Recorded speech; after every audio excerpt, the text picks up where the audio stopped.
Thank you for listening to Depictions Media Radio.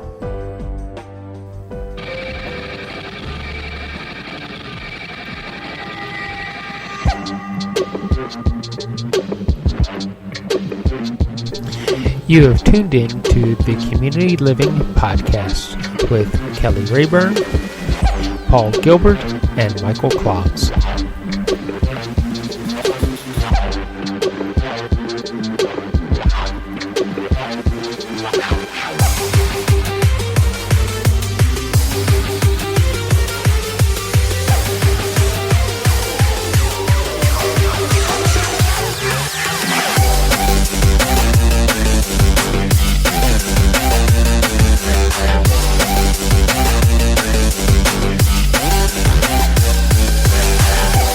Hi again, welcome to another edition of the Community Living Podcast. My name is Kelly Rayburn, aka DJ Ray. I do the late night show on Co-op Radio CFRO 100.5 FM Wednesdays at midnight. And I do it on Mixcloud, mixcloud.com/Kelly-DJ-REA, Kelly-DJ-Ray. I'm here with Michael Clogs and Paul Gilbert. Michael lives in White Rock. Paul lives in Victoria. I live in Vancouver. So, good to hear you both. How are you guys doing? Good. All is well here. Sounds great. All right. So, I watched the coronavirus pandemic charts today at around 9:30 this morning. Today, the U.S. has now reached up to 100,000 deaths in America. And obviously, I haven't heard any word from what Donald Trump says about his government's doing his emotional thoughts or whatever it is that most governments would normally do. I know normally our Prime Minister Trudeau would acknowledge those people who have died and everything, but I haven't heard anything from the U.S. president. No, he's one special case. He keeps on changing his story, but he's mostly doing a lot of conspiracy theory boosting right now and blaming everybody else for the fact that the U.S. is in such a mess. Yeah, and then, of course, during this Memorial Day, he went out for golf instead of contributing to the veterans over there. Yes. Well, Michael? You're right, Paul. He is a special case. As far as here in Canada, we have a problem with social media spreading bad advice, bad science, that sort of thing, right? Yeah. They have a even bigger issue when the country's leader is actually the source of the bad advice. Right. He takes everything that the CDC says, that the top health officials say, and he twists it around and he basically stands up there and he calls them stupid. Yeah. When you figure that he and his vice president go into facilities where everybody else is wearing a mask. It's not, and we're not talking a non-medical mask. They're actually wearing the N95 respirator because they're trying to not only protect themselves against the virus getting to them, but they're also trying to make sure that it's not being spread back and forth. Because they're in a healthcare facility or they're in a lab situation, and they don't care. They're walking around like it's some political campaign. Look at me. See, I'm special. I can walk around this facility without the proper protocols. Yeah, it's more like I can do things better than you can. That kind of situation. Yeah, it's like Paul. Yes, it's quite disturbing. I agree. It's it's night and day when you look at our Prime Minister or our Premier or Adrian Dix and Bonnie Henry speaking, and And then you see somebody like Trump frothing at the mouth and making all sorts of statements that don't make any sense and have no foundation in reality. It's very disturbing. It's they really. I find it really disconcerting when I hear commentators claiming that Trump's doing a wonderful job, and I keep on wondering what criteria they're using. Yeah. Well, that's simple, and they're using the Trump criteria. They're not using reality. No. And you consider most of those venues that are claiming that Trump is doing a really good job. Can we say Fox Network? Oh, yes, yeah. When you have other networks, because I actually subscribe directly to CNN, and CNN is telling a way different story about how he's undermining a lot of efforts. So,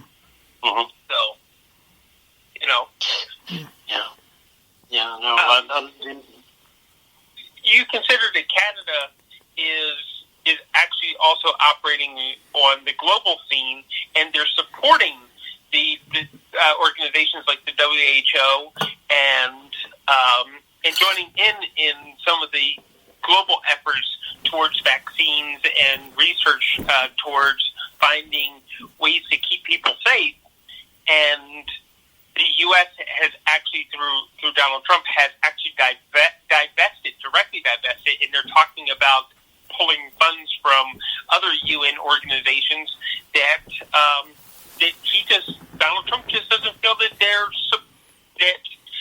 delivering the message that actually puts funding into his pocket or doesn't support his narcissism.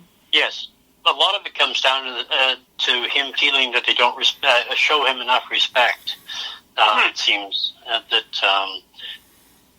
people respond to him as regular human beings, and they're not sucking up to him. It's quite disturbing. You have a leader of the U.S. that actually expects to be accolades for everybody, or he has a tantrum. Yeah, tantrum is a very good word, Paul. It's scary. It is scary, and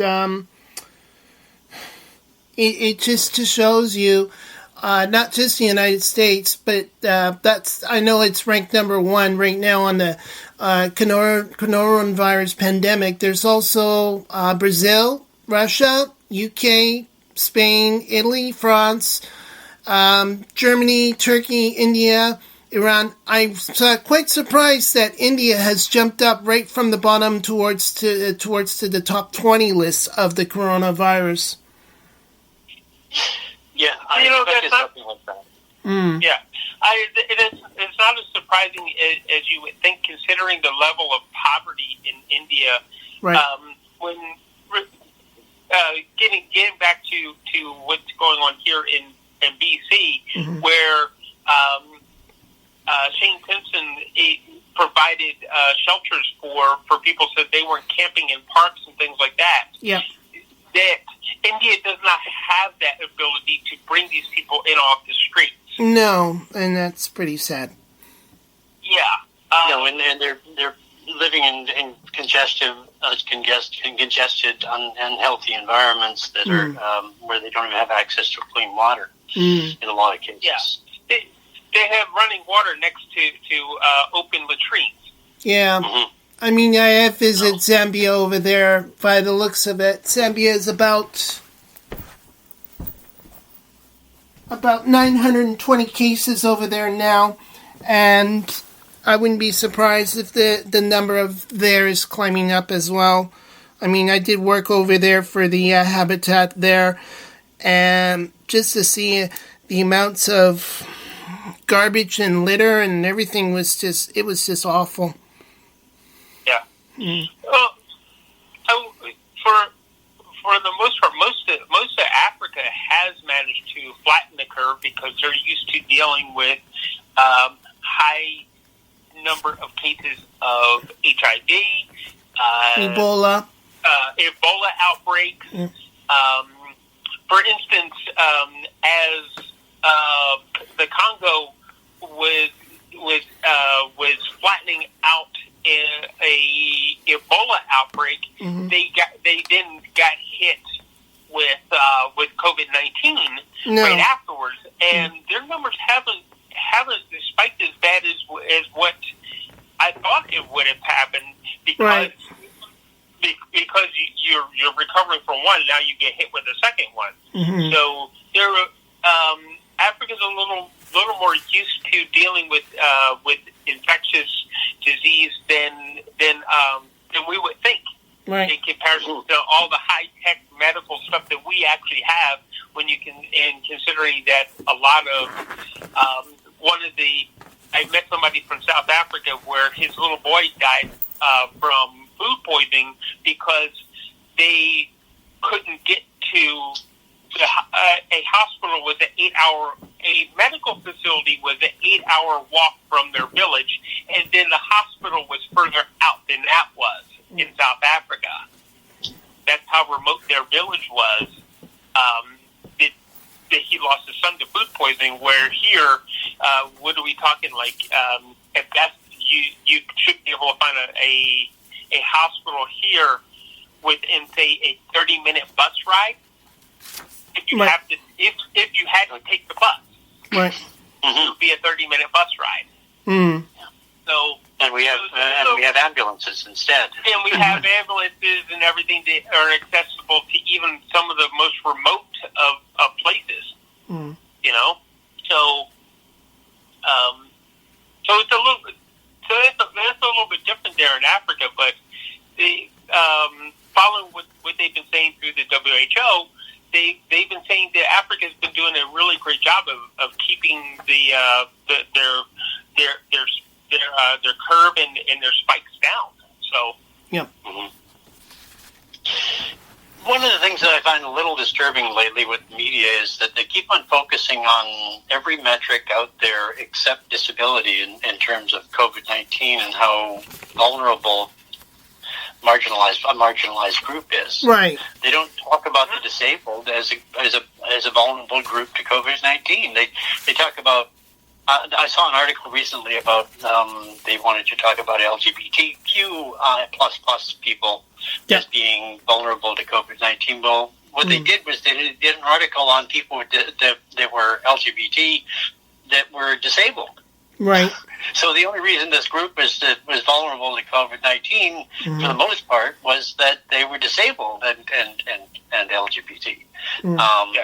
So I mean, there's the data on is not collected on people with disabilities, and right now there's a Leaf is pushing for having a big panel discussion on race and disability. Well, I agree that we have to look at all these metrics, but we never collect metrics on disabled people.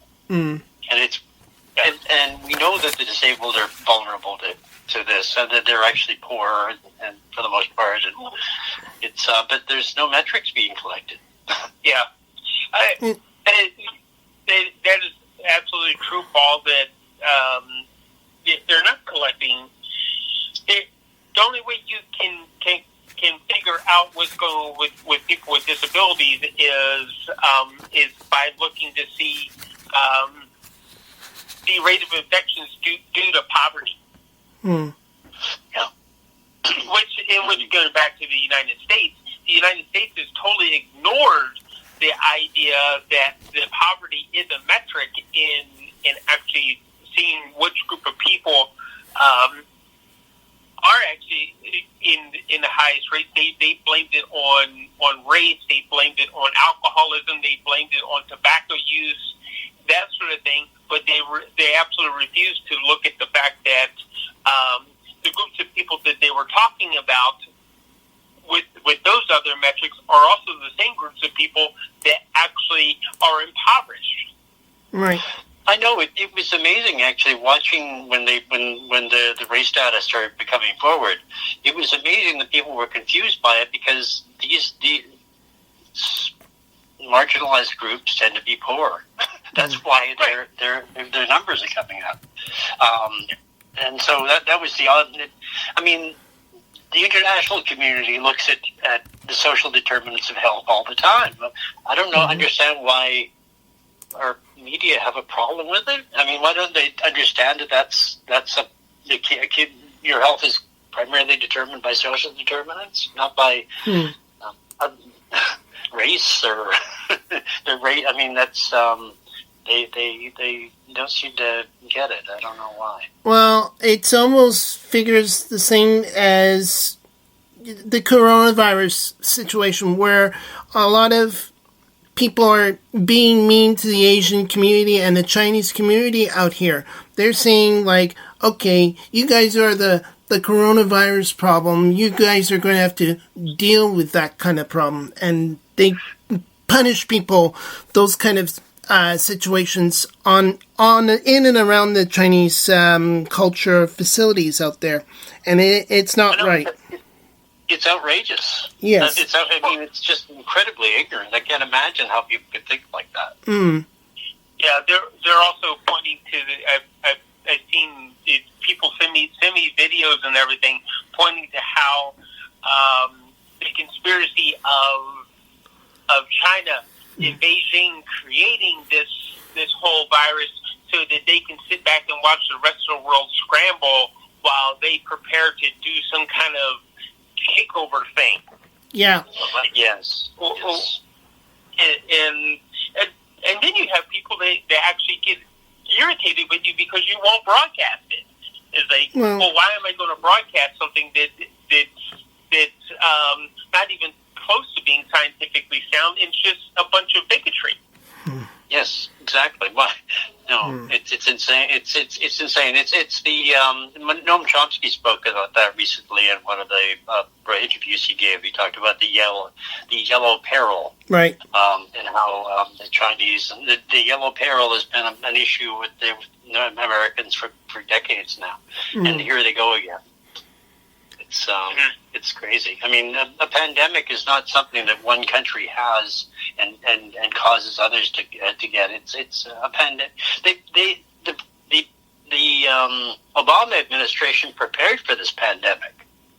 They actually did studies on it, and there was a panel in the U.S. government that was working on strategies to deal with a pandemic that was coming up, and Trump got rid of it. I mean, he fired the whole team. Yeah, I mean the problem isn't that that the Chinese did anything. The Chinese actually told the world right away they had a flu-like virus, a pneumonia-like virus, or a problem, and then they identified the virus and they told people what it was, and they sequenced it genetically, and that was they had the world got the sequence for the virus in early January.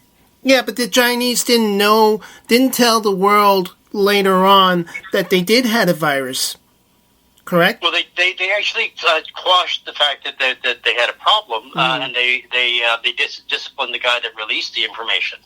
But then they actually lightened up and became more transparent. But I mean, China's an authoritarian country. I mean, they don't like to have bad news news that makes them look bad get out there. But they did tell people right away about the fact that the sequence of the virus. It wasn't a secret to the countries around them, and that's one of the reasons that New Zealand is doing so well is because they paid attention and they acted right away. So they basically stopped the virus from getting into New Zealand. Of course, they had a terror attack over there at Christchurch. That was also part of the world's globalized news as well. Yes, but Taiwan did the same thing. I mean, all the countries around China that they're actually basically did really good responses to the virus. So the mess that happened in the U.S. is because the Americans didn't. Right. They did something about it, whereas the U.S. didn't. For the most part, U.S. and U.S., Canada, and Britain. There's other countries across Europe. There were intelligence releases that even outside of China, the CIA, for instance, the Canadian intelligence agencies, they had word that there was a virus ramping up in China in November. And if you look, there were some media releases and things like that around the idea that, hey, there's a virus problem in China as early as the beginning of December, before Christmas came, and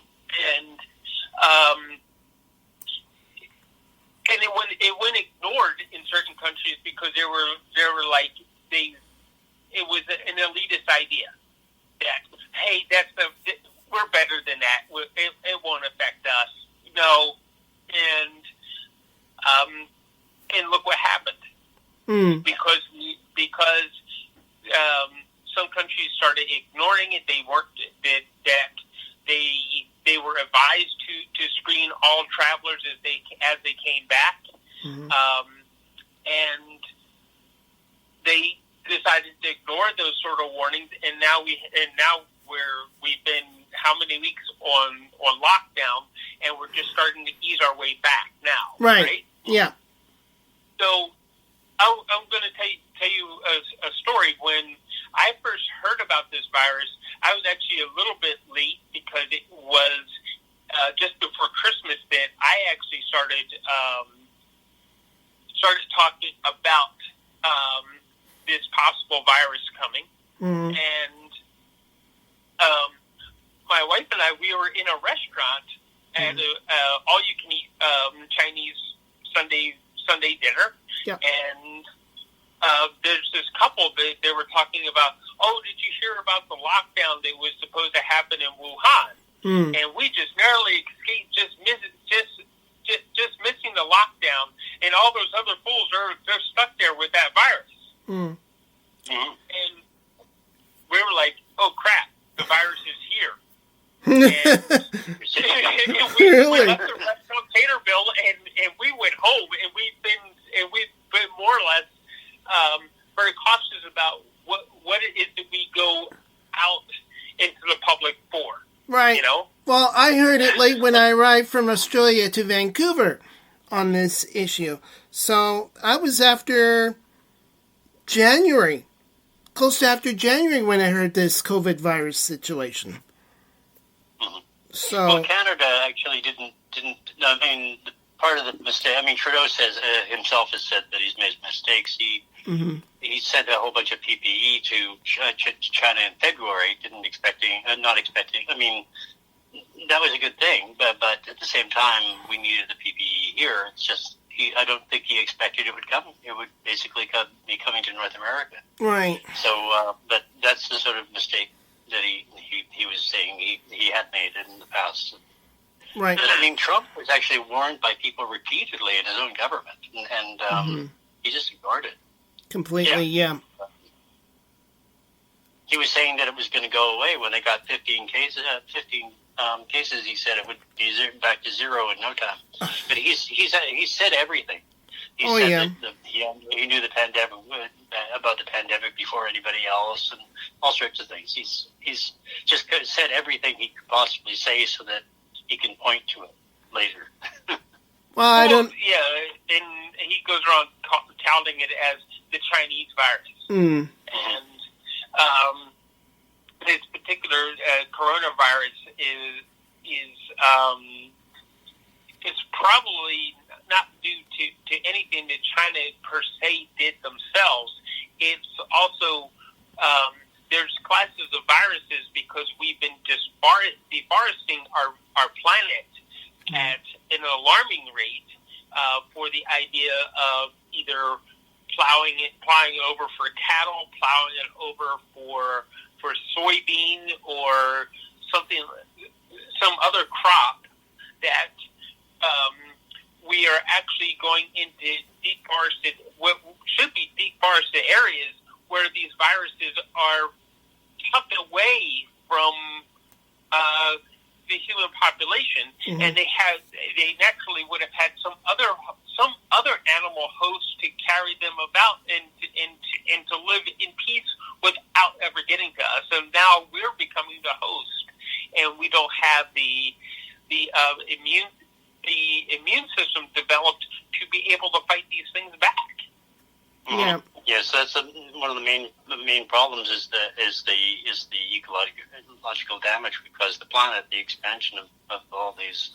But I mean, with climate change, that's even going to accelerate because you've got an environmental areas collapsing. I mean, India, for example, could easily be uninhabitable in a few years because the temperatures go up to 130 degrees, things like that, Fahrenheit. Yeah. For some cases, yeah.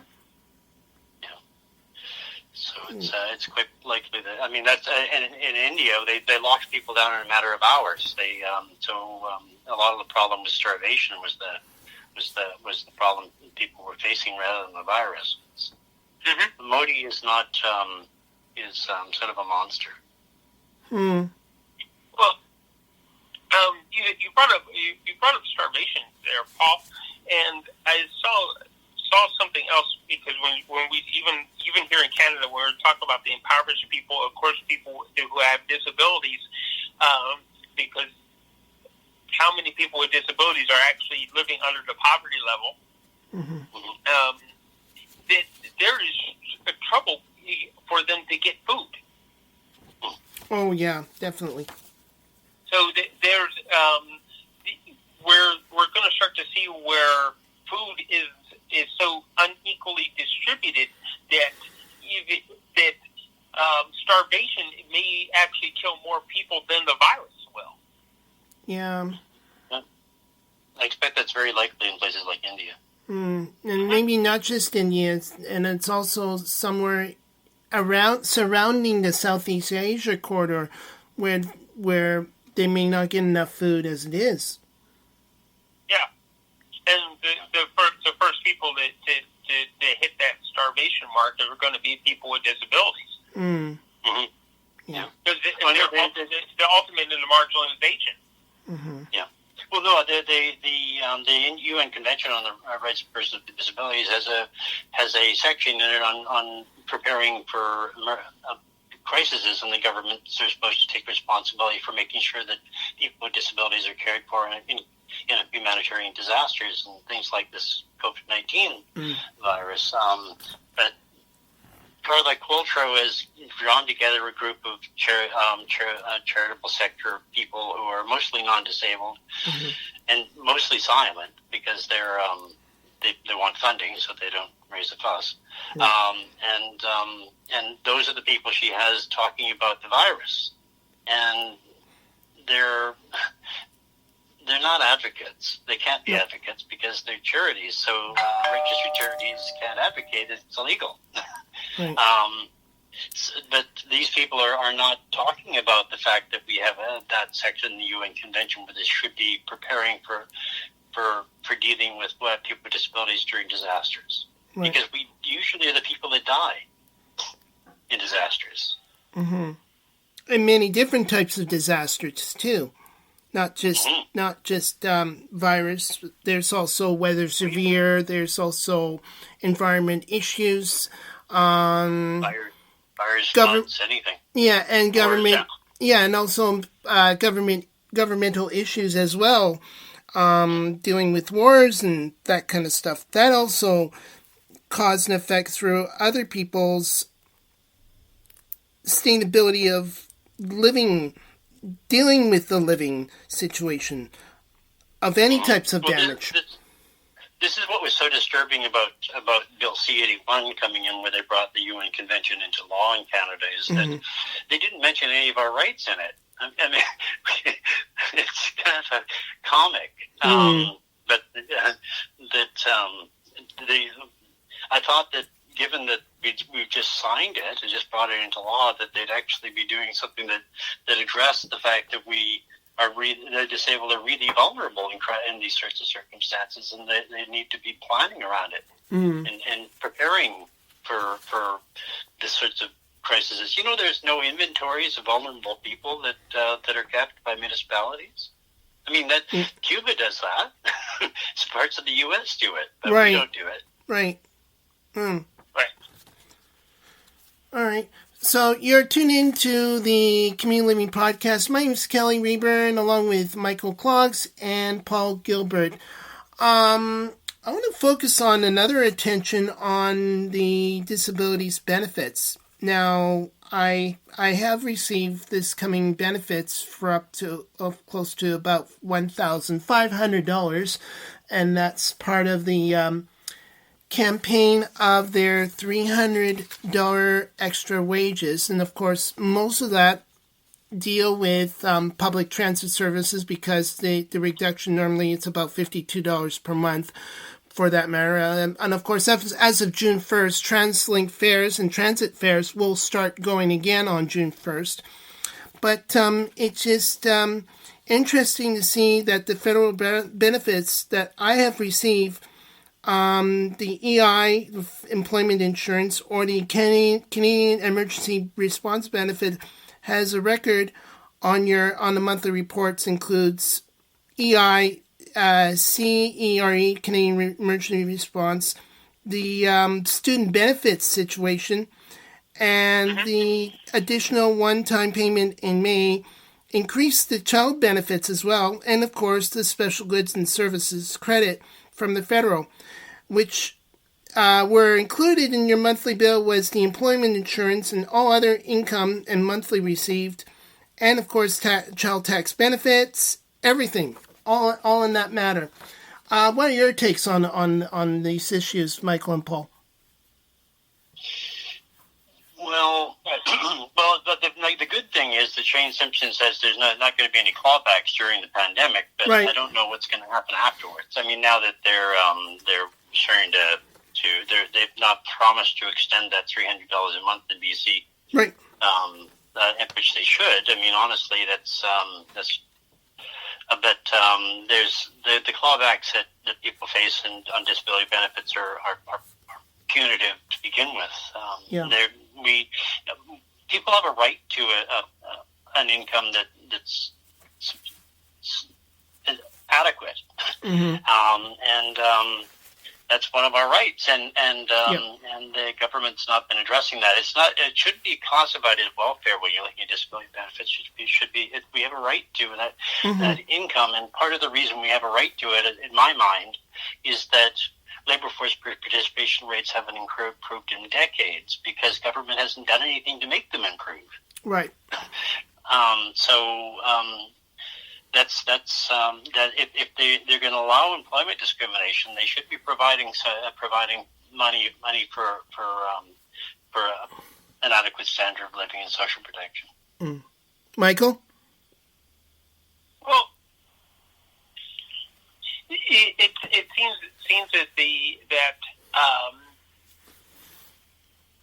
benefits should be distributed to people with disabilities according to what the cost of living of the area that it is that they're in. Right. And with that, No. they're clearly not, one.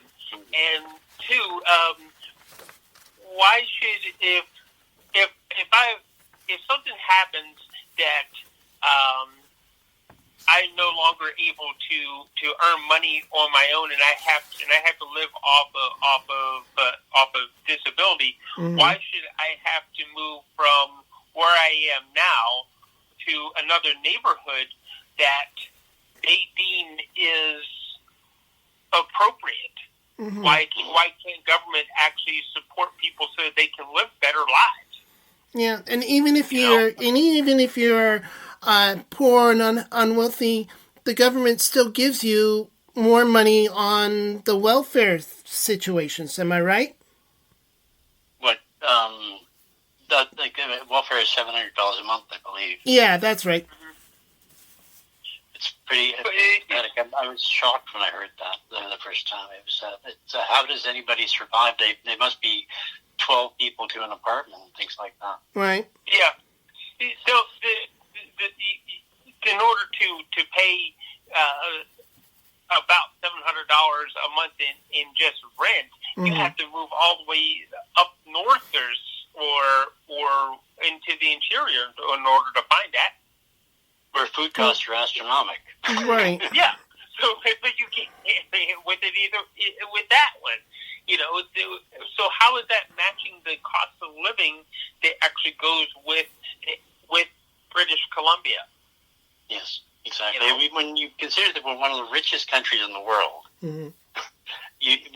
the people should not be starving and going without because they end up having a disability. I mean, disability could happen to anyone, and it's just I don't know, callous. Is the best is about as what sums it up nicely. I think is that the government just said. Jagmeet Singh was just calling for an increase in disability rates from the federal government, but I think that I'd like to see them do more advocacy on that because we don't hear enough from politicians talking about the fact that the things need to be improved. Yeah, I hear you, Paul. Well, Jagmeet and he did get one battle with the national sick pay though. In what way? They're actually going to put together a program for a national sick day program where everybody who is working has access to the time off because they're sick. Right, I heard something about that. They don't have to go to work because because they're 10 days because they can't afford to take off. Right. It's 10 days, which I think is a ridiculous low number, but I suppose it's better than it not being there at all. Mm-hmm. I think it's probably because the union contracts usually have a day per month that are sick days, so they're being a little under what union contracts give people, which is silly. But that's government. It is. A lot of countries around the world are bringing in minimum basic income these days. Actually, Spain just announced it. Yeah, universal basic income is looking more and more like that is a good way to go. Yes. But again, we're behind on the times that we're not really recognizing that is something that we need to have. We're still stuck at talking about minimum wage when minimum wage with a program never designed for the average working person to begin with.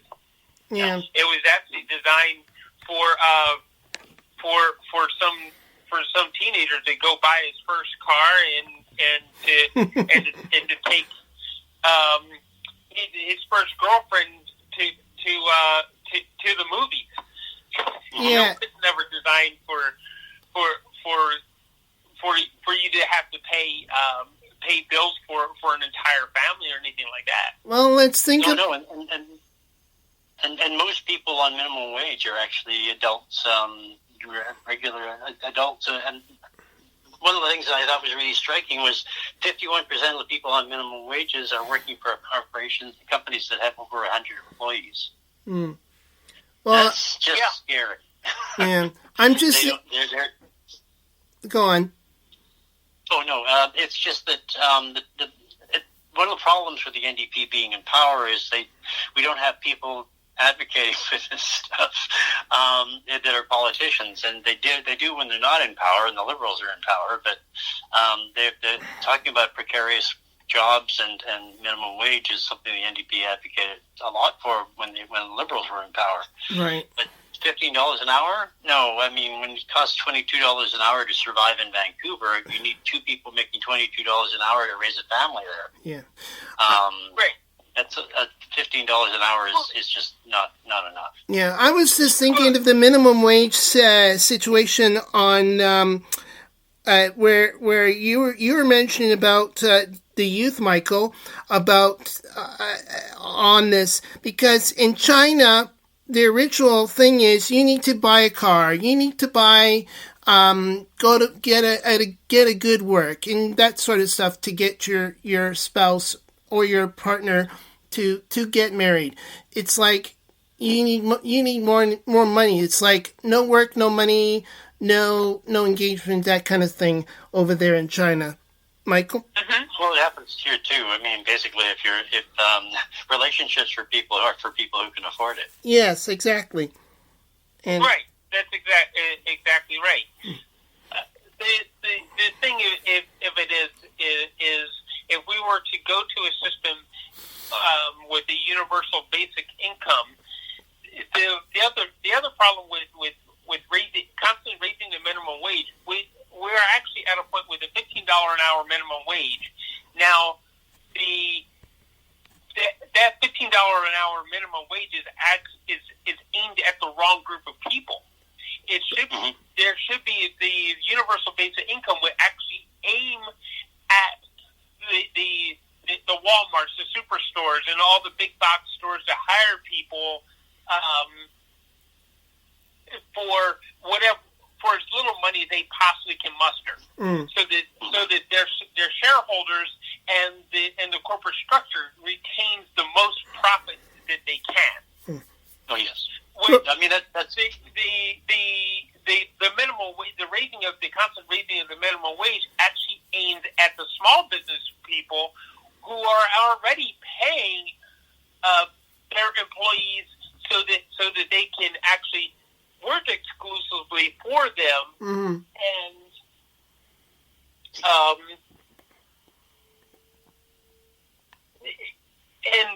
take care of their employees in a fashion that they can actually live at least a comfortable life, that they can put food on the table, and they can not have to worry about where their next rent check is coming from. Yeah. But the big box corporations that are doing the opposite.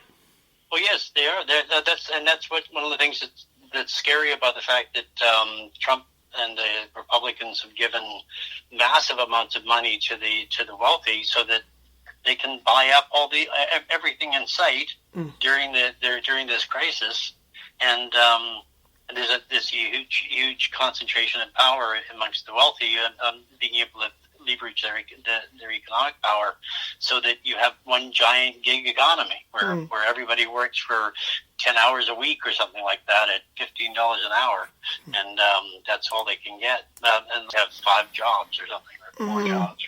But as of June 1st, now the provincial government is hiring. I know you mentioned it's supposed to be 15. Actually, it's supposed to be $14.50 per hour as of June 1st. So.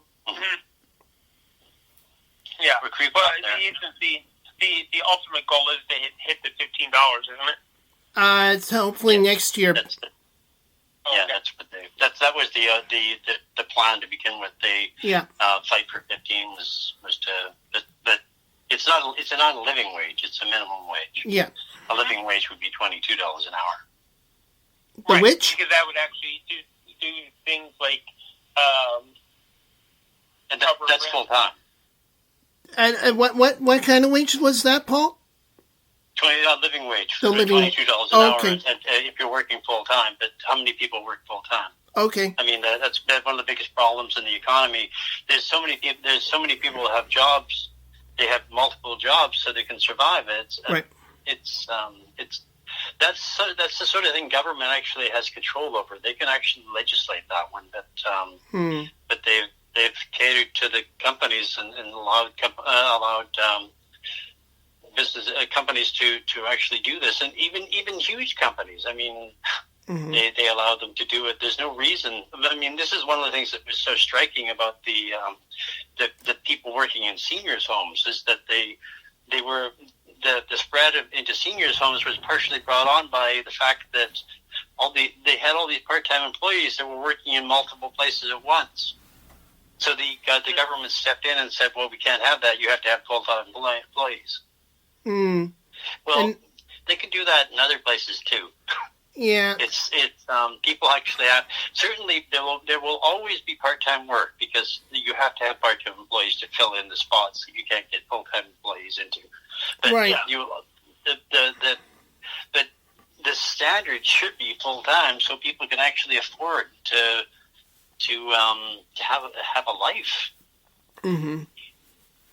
Yeah, and take care of the rest of the family. Knocking part-time work.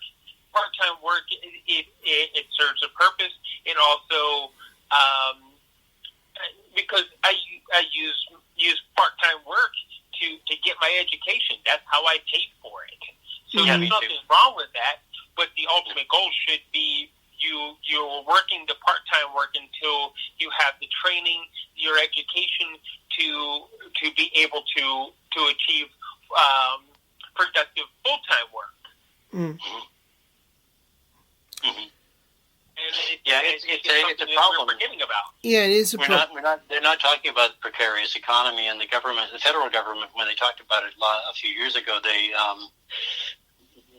finance minister said get used to the job stream. Trudeau and him were just basically laughing about the fact there's a gig economy. It's and the NDP they talked about the precarious work before they came in. They got into office, but they haven't said a word about it since. It's something that really causes people problems. It's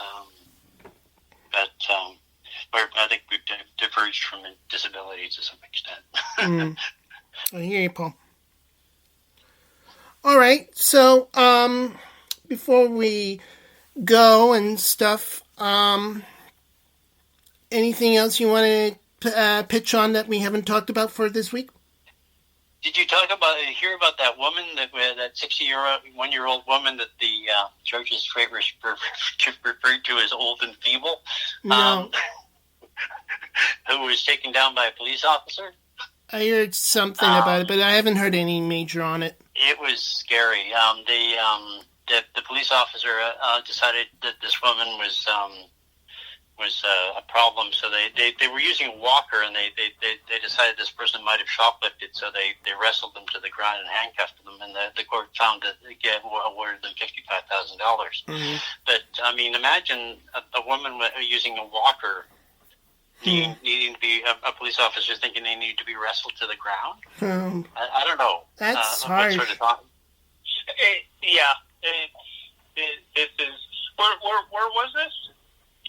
I think it was Prince George. Prince George. That's up north. Okay. Yeah. So no, it was quite a shock. I don't understand why they referred to the person as old and feeble, though. I mean, it's just... it's people that have difficulty with walking or anything that goes traveling around from place to place. That's what the walker is there for. I know. It's just that they're only 61. Yeah. I'm 62. I could be on a walker and can't walk fast. That's how people have their tragedies happen on that. But I don't want to go there anyway. So yeah. So no, it's disturbing that they it was in Smithers. Oh, Smithers. Oh, okay. I always it's a problem. I'm sort of lower mainland centric. I've always thought of the lower mainland and everywhere else right. Too much, even though I actually lived in the north for much of my life. Right. But yeah, that's it's disturbing that police officers aren't more sensitive to disability. But all right. Yeah. So. All right. So we're coming close to the end of our program. It's close to about 10 minutes to, and of course there may be some things that you guys want to add on to this podcast or not. But anyways, how to get contact you, Paul? Well, they go to the Disability Caucus page on Facebook primarily, or LinkedIn or Twitter, and they can participate in our discussions. We're 16,000 people on there now. Something like that. Yeah. But anyways, what was your latest posting on Facebook? A bunch of ones. One of them was that's case in Smithers. Oh, the one that Casey got. Okay. All right, cool. Yeah, there's been a lot of we've been following the coronavirus updates a lot, and okay. So that's one of the things. There's a lot of different issues that we cover every day. We try and maintain everything that's disability related, on a daily basis, so we make sure that we cover the stories that are talking about people with disabilities every day. Yeah, I get my disability reports from Ernie Bass, who's the executive director from Spectrum Society as well, so I give my thanks to him for all of his daily reports on that. And Michael, how would I get a hold of you? Best way is to log on to depictions.media and follow along with our podcasts. Also, you can find us on anywhere. Did you listen to podcasts in general? Just go ahead and do a search for Depictions Media or, of course, Community Living, and we will appear. All right. Thank you, guys. See y'all next time. Okay. Bye-bye. Bye. So that was Paul Gilbert and Michael Clogs. You can contact them. Yeah, and of course, if you want to contact me, I'm DJ Ray. I do a late night show. Send to DJ Ray, all in one word, SENDTODJREA @gmail.com. I'm on Wednesday mornings from midnight till 6 on Co-op Radio, any time of the week on mixcloud.com/Kelly-DJ-REA. I mostly do drum and bass music, junglist, jungle, and ambient music. Thank you very much for tuning in to this podcast, the Community Living Podcast, and I'll see you again soon. Stay safe and wash your hands. Take care.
This show has been produced by Depictions Media. Please contact us at depictions.media for more information.